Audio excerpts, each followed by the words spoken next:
जय हिंद मित्रों, हमारे यूट्यूब चैनल स्टडी विद शरणा इसमें आपका स्वागत है। आज हिंदी की क्लास हम देखेंगे ब्रह्म राक्षस कविता की व्याख्या, जिसको लिखा गजानन माधव मुक्तिबोध ने। एक लंबी कविता है और फंटैसी शिल्प पर आधारित है। शिल्प इसका कौन सा है? फंटैसी। ये लिखी गई थी 1957 में। कब लिखी गई थी? 1957 में। और एक कल्पना नामक पत्रिका में उस समय प्रकाशित हुई थी, कल्पना नामक पत्रिका में। फिर ये चांद का मुंह टेढ़ा में 1964 में प्रकाशित हुई। इनकी काव्य संग्रह था गजानन माधव मुक्तिबोध का चांद का मुंह टेढ़ा है। इसमें 1964 में प्रकाशित हुआ। तो इसका समय देख सकते हैं, 1957 में ये लिखी गई थी। तो ये समय प्रयोगवाद का होता है। आसपास प्रयोगवाद और नई कविता के बीच का संक्रमण काल होता है। प्रयोगवाद एक ऐसा समय था जब छायावाद का रहस्य, फैंटेस्मासा कह सकते हैं, रहस्य छायावाद का जो आवरण था वो हटा, तो प्रगतिवाद आया। प्रगतिवाद में स्पष्ट बयानी की बात आई कविता में, लेकिन काव्य तो सीधे सीधे स्पष्ट बयानी चल नहीं सकता है। तो प्रयोगवाद में पुनः छायावाद की प्रवृत्तियाँ आई, प्रगतिवाद का स्पष्ट बयानी आई और नई कविता की आधुनिकता बोध आया। तीनों चीज़ें मिल करके प्रयोगवाद और नई कविता का एक जो संक्रमण काल बनता है, उसकी ये कविता है। वहाँ पर इस कविता में शुरुआत है, देखिए। शहर के उस ओर खंडहर की तरफ परित्यक्त सूनी बावड़ी के भीतर ठंडे अंधेरे में बसी गहराइयाँ जल की। अब शहर के उस ओर खंडहर की तरफ कोई शहर है, शहर के एक किनारे खंडहर बने हुए हैं। क्योंकि शहर जब आधुनिक रूप लेता है तो कुछ किनारा छूटता है, वहाँ पर वो खंडहर हो जाते हैं। वहाँ पर एक परित्यक्त सूनी बावड़ी है। समाज आगे बढ़ गया, शहर आगे बढ़ गया, लेकिन वो अपने आप को तारतम्य में नहीं बिठा पाया, वो जगह, वो क्षेत्र। तो वहाँ पर एक परित्यक्त सूनी बावड़ी भी है, जिसके भीतर ठंडे अंधेरे में, उस बावड़ी के ठंडे अंधेरे में बसी गहराइयाँ जल की, सीढ़ियाँ डूबी अनेकों उस पुराने घिरे पानी में। अब उसमें इसका साथ सीधा आप देखेंगे तो उसके भीतर जो पानी है, पानी गहरा पानी है और उसमें सीढ़ियाँ अनेक डूबी हुई हैं उस पुराने घिरे पानी में। समझ में ना आ सकता हो कि जैसे बात का आधार, कि वो परित्यक्त क्यों हुआ, बावड़ी क्यों उपेक्षित हुई, लेकिन बात गहरी हो, लेकिन बात आधार ना समझ में आता हो, लेकिन जैसे लगता है कोई बहुत भयानक हादसा हुआ होगा, कुछ ऐसा घटित हुआ होगा जिससे प्रत्यक्त हो गया। ये तो सीधा हो गया। लेकिन अगर इसको जिस प्रयोजन से लिखा गया है, गजानन माधव मुक्तिबोध ने इस कविता को मध्य वर्ग का मानसिक स्थिति को दर्शाने के लिखा। ऐसा व्यक्ति जो निरंतर मानसिक उन्नति करता गया, लेकिन और 1957 का समय, ग्रामीण से माइग्रेशन होता है शहर की तरफ। ऐसे में जब आदमी उन्नति करता हुआ अपने शहर को छोड़कर गांव को छोड़कर शहर में आता है, वो अपने आप को उन्नत करता हुआ आगे बढ़ता है। शहर उसको एक्सेप्ट नहीं करता है और गांव को वो जा नहीं पाता है।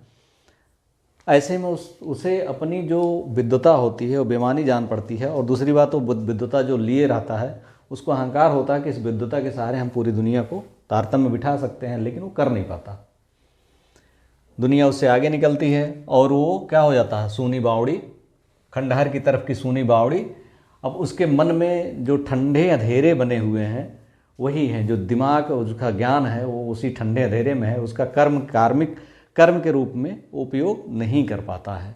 और ये क्यों नहीं कर पाता है, वही समझ में ना आ सकता हो कि जैसे बात का आधार, वो अपने ज्ञान को क्रिया रूप में क्यों नहीं कन्वर्ट कर पाता है, ये समझ में ना आता हो, लेकिन बात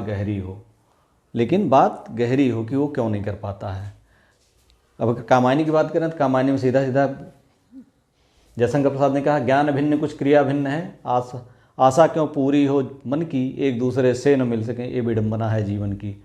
तो यहाँ पर भी लगभग कुछ वही प्रवृत्तियाँ लागू होती हैं उस ब्रह्म राक्षस की, कि बावड़ी के रूप में जो उसे व्यक्त किया गया ब्रह्म राक्षस को आगे आएगा। तो ये मानव मन की अंतर्गथा की ये शुरुआती प्रवृत्तियाँ हैं, जिसमें ये सारे जो कैनवास बना हुआ है सूनी बावड़ी का, ठंडे अंधेरे का, सीढ़ियों का, ये सब मानव मन की अतल गहराइयों का, उसके मानसिक द्वंद्व का, व्यक्ति के निर्वासन के प्रतीक हैं।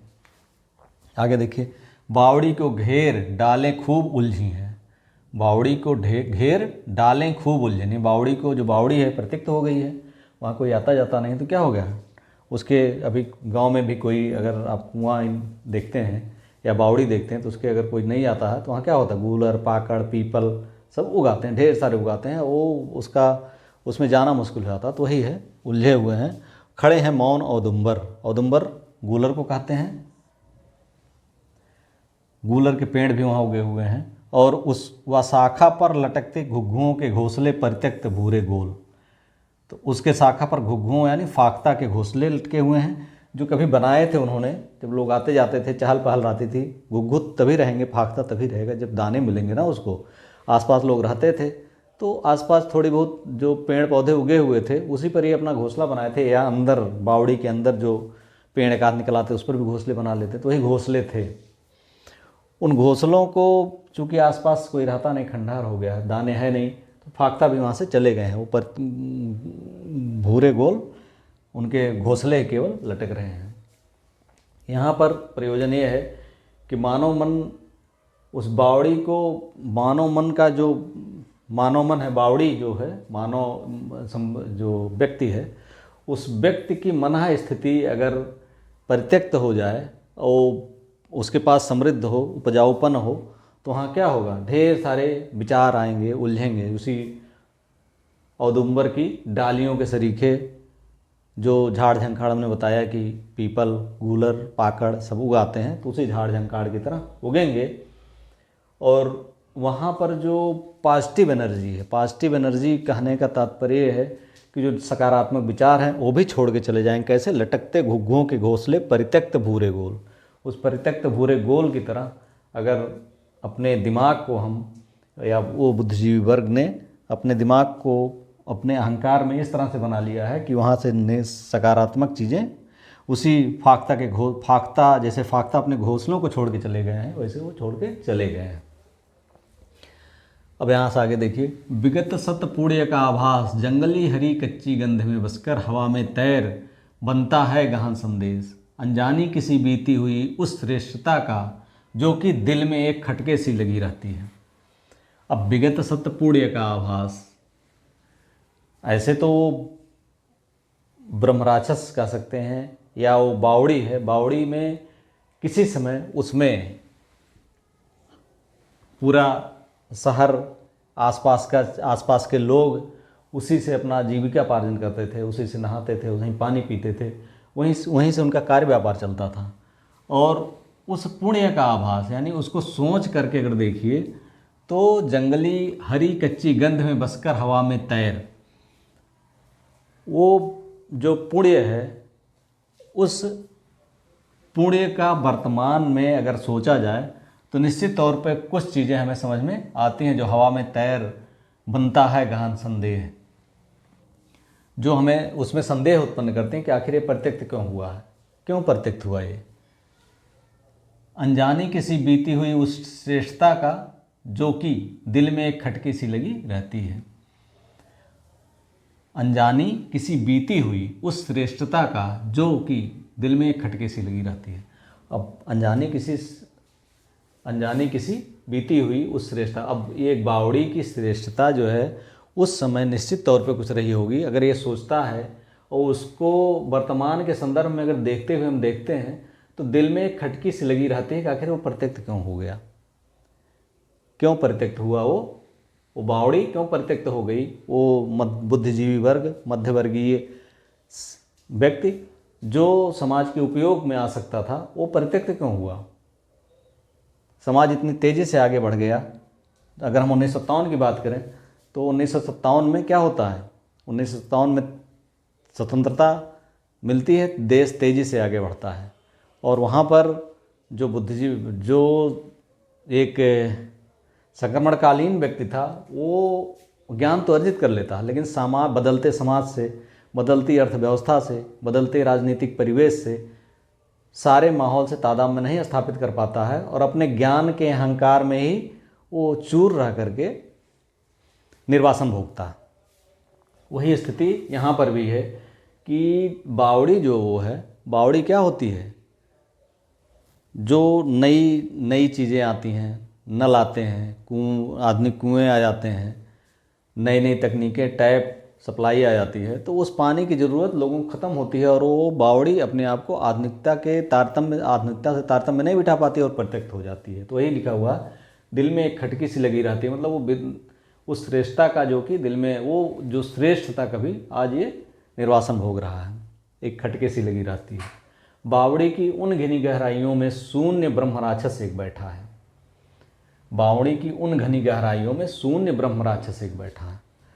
अब बावड़ी की उन घनी गहराइयों में, अब यहाँ पर तारतम्य सीधा सीधा जोड़ दिया है कवि ने कि बावड़ी की उन घनी गहराइयों में, जो एक बावड़ी की उन घनी गहराइयों मतलब जो पानी है, जल है, उस अगर वो बुद्धिजीवी वर्ग का दिमाग हो तो वो एक ब्रह्म राक्षस की तरह है। ब्रह्म राक्षस बैठा हुआ है, वह भीतर से उमड़ती गूंज की भी गूंज, हड़बड़ाहट शब्द पागल से, और वो इसी उधेड़बुन में आधुनिकता और वर्तमान अपनी अहंकार क्रियात्मक रूप में परिणित ना कर पाने के तमाम सारे जो उसके भीतर द्वंद्व मचा हुआ है, उसकी गूंज की भी अनगूंज, हड़बड़ाहट शब्द पागल से। अब वो लगातार उसे वही बातें सोच रहा है, वही बातें दिमाग में उसको चल रही हैं, गूंज अनगूंज चल रही है, तो बाहर मुख से हड़बड़ाहट या बड़बड़ाहट शब्द बाहर आ रहा है। गहन अनुमानिता, तन की मलिनता दूर करने के लिए प्रतिपल, पाप छाया दूर करने के लिए दिन रात। अब गहन अनुमानता, वो प्रयास करता, अनुमान लगाता है, क्यों मैं प्रत्यक्त हूँ। तन की मलिनता, वो इसे अपने तन की मलिनता या क्रियात्मक रूप में ना परिणित कर पाने की कोशिश मानता है, और दूर करने के लिए प्रतिपल, और उसे दूर करने के लिए प्रतिपल हो, पाप छाया दूर करने के लिए दिन रात। दिन रात क्या करता है? स्वच्छ करने, अपने आप को उन्नत करने के लिए। ब्रह्म राक्षस क्या कर रहा है? घिस रहा है देह, लगातार अपने बावड़ी में अपने शरीर को घिस रहा है, अपने मानसिक जो उसका मानसिक द्वंद्व है उसमें वो लगातार द्वंद्व कर रहा है, उससे निकलने का प्रयास कर रहा है, घिस रहा है देह। हाथ के पंजे बराबर, हर मतलब हाथ के पंजे बराबर, बाँह छाती मुँह छपाछप, खूब करते साफ फिर भी मैल फिर भी मैल। वो लगातार हाथ पंजे बराबर, मुँह छाती, हाथ हर जगह चारों तरफ अपने दिमाग दौड़ा रहा है, लेकिन उसको रास्ता नहीं दिख रहा है। फिर भी मैल, वो रास्ता निकाल पाने में अक्षम साबित हो रहा है। फिर भी मैल, चारों तरफ उसके शरीर को कितना धोने के बाद भी वो अपने आप को स्वच्छ नहीं कर पा रहा है। एक गरजती गूंजती आंदोलिता गहराइयों से उठ रही ध्वनियाँ, अतः उद्भ्रांत शब्दों के नए आवर्त में हर शब्द निज प्रतिशब्द को भी काटता। वह रूप अपने बिंब से भी जूझ, विकृताकार कृति ध्वनियाँ लड़ रही अपनी प्रतिध्वनि से। यहाँ बावड़ी की इन मुंडेरों पर मनोहर हरी कुरुनी टेक, सुनते हैं टगहर के पुष्प तारे श्वेत ये ध्वनियाँ। अब ये ध्वनि कहाँ से आ रही है? जो गरजती गूंजती आंदोलिता गहराइयों से उठ रही हैं ध्वनियाँ कौन सी हैं? तो मानव मन के उस ब्रह्मराक्षस के मन से, अंतर्मन से जो अंतर्द्वंद चल रहा, उस अंतर्द्वंद की ध्वनियाँ हैं। जो गरजती गूंजती आंदोलिता गहराइयों से उठ रही ध्वनियाँ, वो गहराइयों से उठने का मतलब ये है कि वो हल्के बौद्धिक चिंतन का नहीं, बहुत गहरे बौद्धिक चिंतन से और गहरे आंतरिक द्वंद्व से उठ रही हैं, वो ध्वनियाँ हैं। अतः जो गहराई अधिक है, जब चिंतन की गहराई अधिक है तो उनकी ध्वनियों में भारीपन है, गहराई है। अतः उद्भ्रांत शब्दों के नए आवर्त में जो शब्द निकलते हैं उनमें आवर्त होता है या प्रतिध्वनि होती है, और हर शब्द निज प्रति शब्द को भी काटता। एक पल दूसरा विचार, अगले पर दूसरा विचार, और जो शब्द निकलते हैं वो एक दूसरे को विपरीत होते हैं। वह रूप अपने बिंब से भी जूझ, विकृताकार कृति। और ऐसे में जो मानसिक द्वंद्व का जो रूप बना हुआ है वो अपने रूप से भी, बिंब से भी जूझ रहा है, और ध्वनियाँ लड़ रही हैं अपनी प्रतिध्वनि से। यहाँ मतलब रास्ता नहीं निकलने के कारण, कोई राह नहीं दिखने के कारण जो ब्रह्म राक्षस है उसके अंतर्मन में चल रहे द्वंद्व की प्रतिध्वनि जो है वो विकृत हो रही है, और लगातार ध्वनियाँ निकल रही हैं, और वो ध्वनियाँ निकल करके अपनी प्रतिध्वनि जो पहले निकलती है प्रतिध्वनि उत्पन्न करती है और आगे वाली ध्वनि जो पीछे आती हुई एक दूसरे को काटती हैं। बावड़ी की इन मुडेरों पर, बावड़ी के मुडेर पर, बावड़ी के मुडेर पर जो अभी हमने बताया औदुंबर, पीपल, पाकड़ सब उगाते हैं, तो वो जो हरी कुहनी मनोहर हरी कुरनी कुहनी कुरनी टेक सुनते हैं, टगहार के पुष्प तारे श्वेत ध्वनियाँ। तो वो ध्वनियाँ कौन सुनते हैं? सुनने वाला भी कोई नहीं है, चेतन व्यक्ति नहीं है, चेतन नहीं है कोई। वहाँ पर कौन है? फाख्ता तक तो उड़ गए हैं, वहाँ पे अपनी घुग्घुओं के घोंसले त्याग दिए हैं। तो वहाँ कौन है? इनके जो पुष्प हैं, टगहर के पुष्प, तारे श्वेत जो ढेर सारे खिले हुए हैं, तारे के समान है, ये ध्वनियाँ वो सुन रहे हैं। मनोहर हरी कुरुनी टेक सुनते हैं। तो उसके मुड़ेर पर जो पेड़ पौधे हैं उगे हुए हैं, वही उनकी ध्वनियों को सुनते हैं, कोई सुनने वाला भी नहीं है।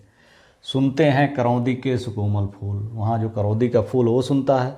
सुनता है उन्हें प्राचीन औदुंबर, औदुंबर भी सुनता है। गुलर का फूल सुन रहा हूँ मैं वही, कभी कहता मैं भी वही सुन रहा हूँ। लोग तो नहीं देख पा रहे हैं वर्तमान के समय में, उसकी मानसिक वेदना को लोग नहीं समझ पा रहे हैं, लेकिन मैं वो समझ पा रहा हूँ कि समझने कभी यूँ समझ रहा है कि पागल प्रतीकों में कही जाती हुई वह ट्रेजेडी जो बावड़ी में अड़ गई है। क्या सुन रहा हूँ मैं? कि पागल प्रतीकों में कही जाती हुई वह ट्रेजेडी जो बावड़ी में अड़ गई। ऐसी विडंबना हुआ इस ब्रह्म राक्षस के साथ, जो अपने ही एक टायर में आकर के फंस गया है, जो वहाँ से नहीं निकल पा रहा है। वो करने चला तो अच्छा, लेकिन कहीं न कहीं कुछ न कुछ विसंगति हुई। उस विसंगतियों की वजह से वो एक अपने टायर में आकर के फंस गया है और वो इसी बावड़ी में अड़ गई है, या उसी अपने ही टायर में वो अड़ा रह गया है। कवि के समझ में आ रहा है। खूब ऊंचा एक जीनी सांवला, एक जीना है, सांवला जीना है, मतलब वहाँ चढ़ने के लिए भी कोई साफ रास्ता नहीं है।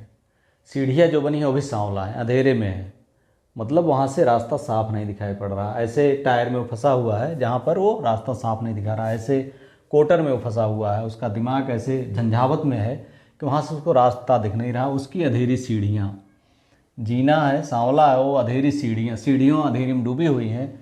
वे एक अभ्यंतर निराले लोक की, जो अलग लोक की हैं, अभ्यंतर जो एक अलग लोक में ले जाती हैं। एक चढ़ना, अब वो जो ब्रह्म राक्षस चढ़ना चाहता है, निकलना चाहता है, एक चढ़ना और उतरना, पुनः चढ़ना और लुढ़कना। चढ़ता है, उतरता है, यानी कहने का मतलब वो सोचता है, फिर अपनी बात को ही काटता है, पुनः चढ़ना और उतरना। हिम्मत करके चढ़ने की कोशिश करता है, आगे बढ़ने की कोशिश करता है, लेकिन सपोर्ट ना मिलने की वजह से वो लुढ़क जाता है।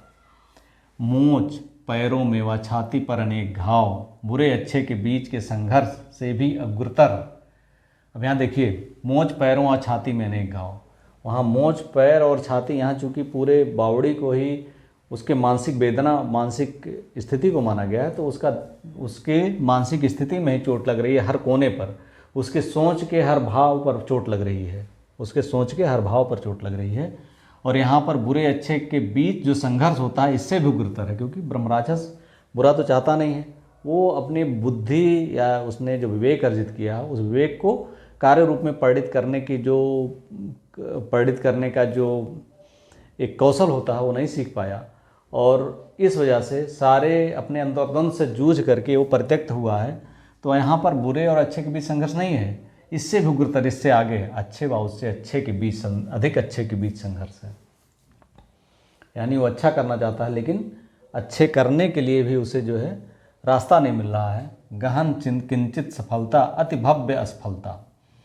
ऐसे में अगर अच्छा और अच्छे के बीच, अधिक अच्छे के बीच संघर्ष, तो यहाँ असफलता भी मिलेगी तो अति भव्य होगी। गहन किंचित सफलता, थोड़ी सफलता मिलती है, फिर अति भव्य असफलता। अतिरेकवादी पूर्णता कि ये जो व्यथाएँ, अतिरेकवादी पूर्णता की ये व्यथाएँ बहुत प्यारी हैं।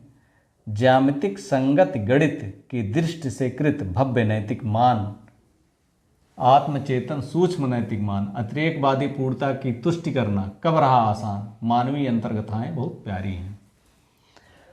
अब उसकी मनः स्थिति जो है, उसको गणितीय दशमलव बिंदुओं में अगर नापा जाए तो उसकी संगत बिठाना बहुत ही कठिन है। और ये भव्य नैतिक मान बनता है, वो भव्य नैतिक मान के पैमाने पर चलना, और फिर आत्म चेतन और मानसिक स्तर पर जो सूक्ष्म नैतिक मान है उसकी अतिरेकवादी पूर्णता को तुष्ट करना बहुत मुश्किल है। कहने का तात्पर्य है कि जो वो ब्रह्मराक्षस है वो एकदम अतिरेकवादी पूर्णता, मतलब वो अपने भावों को आदर्श रूप में ले जा करके सोचता है कि हर चीज़ आइडियल, लेकिन वर्तमान समय में या वर्तमान या कोई भी समय हो तो सब चीज़ आदर्श नहीं होती है, उसमें उतार चढ़ाव होते हैं। कोई 60% होता है, कोई 70% होता है, कोई 50% होता है, कोई नहीं हो पाता है, कोई काम नहीं हो पाता है, और हर व्यक्ति आपके आपके मनोभावों के अनुसार नहीं चल सकता है, तो वो अतिरेकवादी पूर्णता। लेकिन वो जो ब्रह्मराक्षस है वो अतिरेकवादी पूर्णता को अपने तुष्ट करना चाहता है, जो आसान नहीं है। मानवीय अंतर कथाएँ बहुत प्यारी हैं, ऐसी अंतर कथाएँ बहुत ही मिलती हैं जो बहुत प्यारी भी हैं, लेकिन वास्तव में ऐसा कब रहा आसान। लेकिन मानवीय जो मानसिक या अपने मन में आपने जो एक आदर्श बनाया हुआ उसको अगर पूर्ण करना है, उसको पूर्णता तक प्राप्त करना तो संभव है? कभी नहीं संभव, असंभव है। मानवीय अंतर कथाएँ बहुत प्यारी हैं। अगर राम की, पुरुषोत्तम राम की कथा देखी जाए तो वो कथाएँ आपको एक आदर्श पिता, आदर्श पत्नी, आदर्श पुत्र, आदर्श राजा, सबकी कथाएं सबको आदर्श रूप में व्यक्त करती हैं। लेकिन क्या वास्तव में वो संभव है? वास्तविक रूप से राम राज्य संभव है? तो ये एक लेवल तक उसको पाया जा सकता है, संभव नहीं है। लेकिन यहाँ पर जो ब्रह्मराक्षस है उस आदर्श को आत्मचेतन सूक्ष्म नैतिक मान, उसके आत्मचेतन में जो सूक्ष्म नैतिक मान है उस अतिरिक्तवादी पूर्णता को तुष्ट करना चाहता है। लेकिन ये आसान नहीं रहा, और मानवीय अंतर कथाएँ बहुत प्यारी हैं। किंतु युग बदला वह आया कीर्ति व्यवसायी, वो उसी उधेड़बुन में रह गया, लेकिन युग बदल गया। हमने बताया था कि 1957 का समय ऐसा है कि जब संक्रमण काल है, साहित्य का संक्रमण काल है, समाज का संक्रमण काल है, तमाम सारे डैम बन रहे थे, इकोनॉमिक्स चेंज हो रहा था, इकोनॉमी आपकी बदल रही थी तेज़ी से, वैश्विक संदर्भ, वैश्विक परिवेश, वैश्विक संपर्कों के संदर्भ में लोग बदल रहे थे। तो ऐसे में युग बदल रहा था, आया कीर्ति व्यवसायी। और कैसा युग आ गया? अर्थयुग, पूंजीवादी युग, अर्थ प्रधान युग आ गया। और लाभकारी कार्य में से धन, ये अपने मानसिक आइडियल एक आदर्श परिकल्पना को लेकर के जो ब्रह्मराक्षस जी रहा था, अब वो युग के लाभकारी कार्य में से धन उगाने का समय आ गया है। वो धन में से हृदय मन, अब देखिए धन में से हृदय मन, धन में से हृदय मन निकालने का समय आ गया कि वहाँ पर प्रोफेशनल व्यवसायिक पूरा तो होना है। वो कीर्ति व्यवसायी है। और धन अभिभूत अंतःकरण में से सत्य की झाई निरंतर चिलचिलाती थी। भले ही धन से अभिभूत अंतःकरण में से सत्य की झाई निरंतर चिलचिलाती रहे, लेकिन पूंजीवादी युग में उस सत्य की कोई महत्ता नहीं रह गई, उस अंतःकरण की महत्ता नहीं रह गई। जिस अंतःकरण के सपने को लेकर के वो ब्रह्मराक्षस जी रहा था, उस अंतःकरण की यहाँ पर कोई ज़रूरत नहीं रह गई। ये जो कीर्ति व्यवसायी का युग, कीर्ति व्यवसायी आया, इस कीर्ति व्यवसायी के लिए मन, अंतर्मन, अंतःकरण, आत्मचेतना कुछ भी मतलब नहीं रह गया। यहाँ पर क्या हो गया महत्वपूर्ण? धन अभिभूत, धन से अभिभूत उसका मन, जो सत्य की झाई या सत्य के महत्व को महत्व नहीं देता उसके लिए। और आज भी युग, अगर पूंजीवादी युग देखा जाए तो सारी चीज़ें किसको केंद्र में, धन को केंद्र बिंदु में केंद्र में रख करके सारे सपने बुने जाते हैं, सारे कार्यकलाप निर्धारित किए जाते हैं।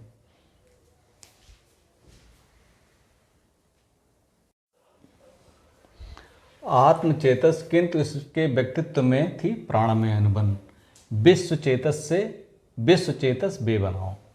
यहाँ देखिए, जो ब्रह्मराक्षस था आत्मचेतस तो था, बुद्धिजीवी था ही, लेकिन व्यक्तित्व में थी प्राणमय अनुबंध। व्यक्तित्व में जो ज्ञान था वो अहंकार युक्त था, वही प्राणमय अनुबंध थी।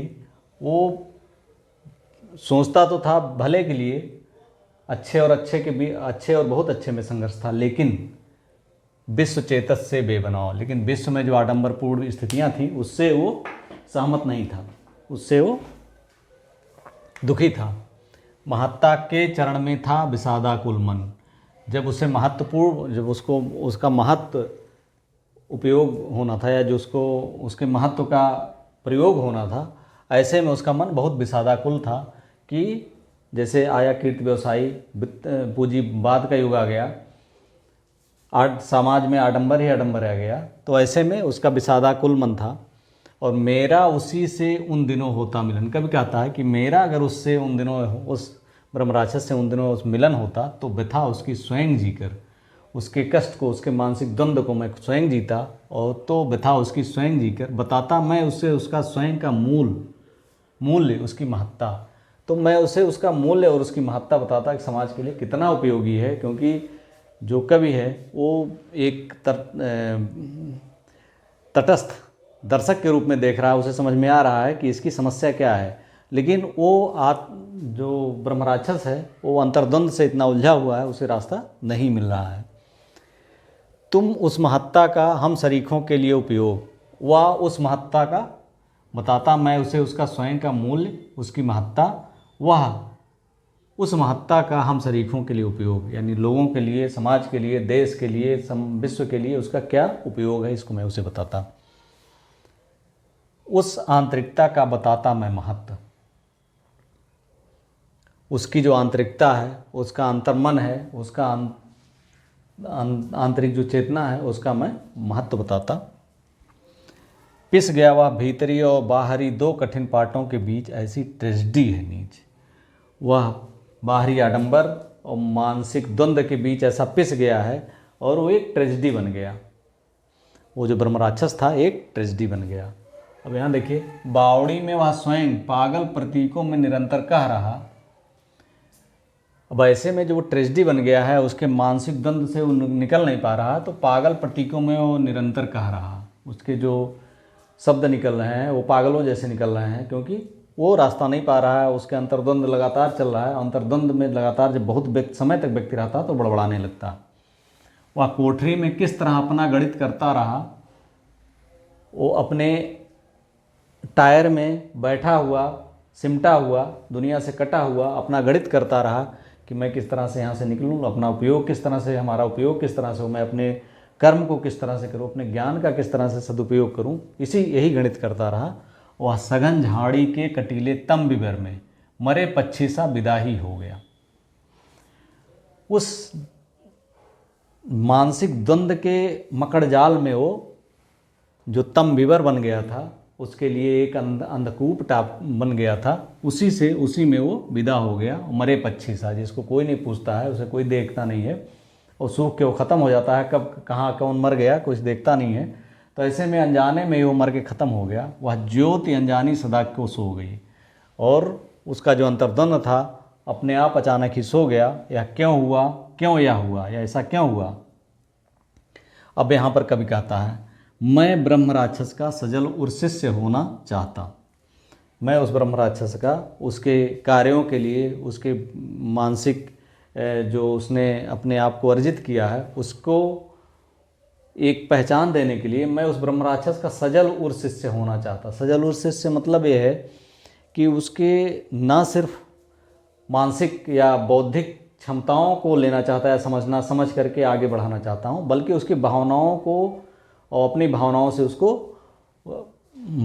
भावनात्मक स्तर पर भी उसे समझ करके उसके भावनाओं को भी लोगों को बताना चाहता हूँ कि वो विश्व के लिए, समाज के लिए, लोगों के लिए, राजनीति के लिए, देश के लिए कितने उपयोगी हैं।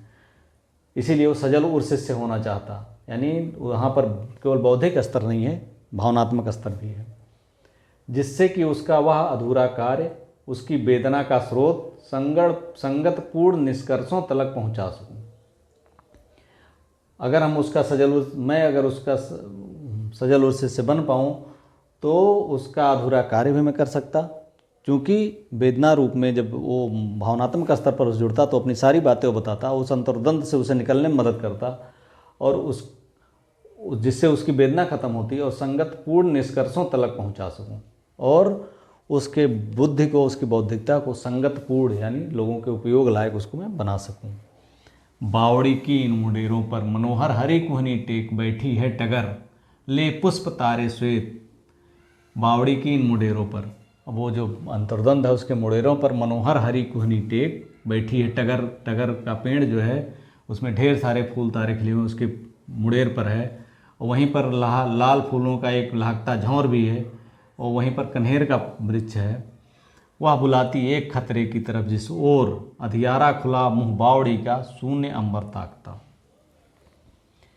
अब यहाँ पर ये सारी चीज़ें बनी हुई हैं, लेकिन ये उस ब्रह्म राक्षस के जो निगेटिविटी को ही प्रदर्शित कर रही हैं कि अधियारा खुला मुँह बावड़ी का शून्य अंबर ताकता। और वहाँ पर शून्य अंबर ही ताकता है। ये जो ढेर सारे झौर है, पुष्प तारे श्वेत हैं, ये सब उसके मानसिक द्वंद्व की जो कसमकस है, जो उलझाव है, उसमें उसको घेरे हुए हैं और उसमें से उसे सार्थक निष्कर्ष तक नहीं पहुंचने दे रहे हैं। और एक उसका जो मानसिक स्थिति हो गई है, या कह सकते हैं कि उसकी जो उपयोगिता है, वो अधियारा खुला मुँह बावड़ी का। लोगों की समझ में ही आ रहा है कि अधियारा खुला मुँह बावड़ी का शून्य अंबर ताकता, जहाँ पर केवल अंबर ही ताकता है, वो अधियारा खुला मुँह बावड़ी का। वीडियो अच्छा लगा, like subscribe and share. Thank you for watching. इसके सेकंड पार्ट में आप बाकी जो व्याख्या है उसके सेकंड पार्ट में आप देखेंगे। अभी तक अगर आपने सब्सक्राइब ना किया, सब्सक्राइब कर लें, इस तरह से इन्फॉर्मेटिव वीडियो प्राप्त करने के लिए। Thank you.